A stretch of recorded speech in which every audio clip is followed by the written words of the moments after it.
তো বেরিয়ে পড়েছিলাম হসপিটাল যাওয়ার উদ্দেশ্যে।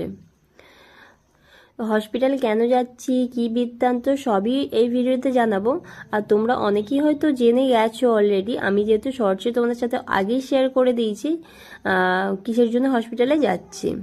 তো আজকে যাচ্ছিলাম একাই, একদম আমি একাই যাচ্ছিলাম, মামামকে বাড়িতেই রেখে যাচ্ছি। তার কারণ হচ্ছে ওকে নিয়ে হসপিটালে ঠিক যাওয়াটা আমার মনে হলো না ওকে নিয়ে যাওয়াটা ঠিক হবে বলে, তো তাই একাই যাচ্ছি। আর তোমাদের দাদাভাই এমনিতে মায়ের কাছে আছে ওখানে, তো তোমাদের দাদাভাই আমাকে ফোন করে বললো যাওয়ার জন্যে, কারণ মায়ের হচ্ছে একটা ওটি হয়েছে, তো সেখানে সেই রিপোর্টে সেরকম কিছুই বেরোয়নি, তো মাকে নিয়ে বাড়ি ফিরতে হবে। তো তোমাদের দাদাভাই পারবে না, যেহেতু বাইক নিয়ে গেছে, তো সেই জন্য মাকে নিয়ে আসতে, যেহেতু সবে সবে ওটি হয়েছে, তো মাকে নিয়ে বাড়ি ফিরতে পারবে না, তাই আমাকে ফোন করে ডাকলো, তাই আমাকে একাকেই যেতে হলো।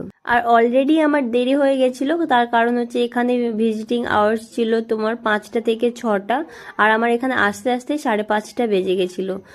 তো এসে দেখি এখানে তোমাদের দাদাভাই মায়ের সাথে কথা বলছিল, আর মায়ের কত কোয়েশ্চেন, কারণ তোমাদের দাদাভাইয়ের মানে মা যার যে ডক্টরের আন্ডারে ভর্তি হয়েছিল এখানে, হচ্ছে তোমাদের দাদাভাইয়ের চেনা জানা আর কি।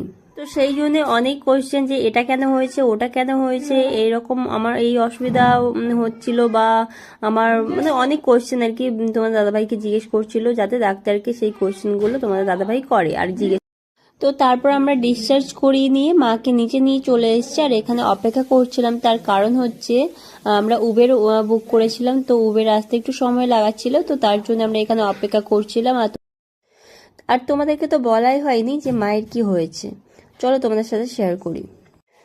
তো তোমরা হয়তো অনেকেই জানো, আর অনেকে হয়তো জানো না, যে আমার বাবা আর এই পৃথিবীতে নেই। আমার বাবা এই 5-6 মাস হলো এই পৃথিবী থেকে বিদায় নিয়েছে।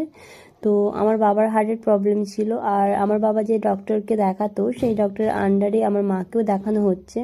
আসলে বাবার যেহেতু হার্টের প্রবলেম ছিল, তো সেই কারণে মায়েরও একটা ভয় চলে এসছে।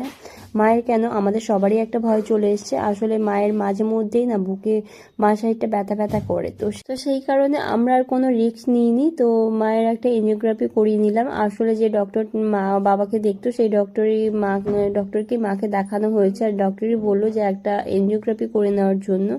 তো রিপোর্টে যেহেতু সেরকম কিছুই বেরোয়নি, তো সবকিছু নর্মালি আছে, তো তার জন্য মাকে ডিসচার্জ করে নিয়ে বাড়ি ফিরছি। তো চলো এখন কেমনটা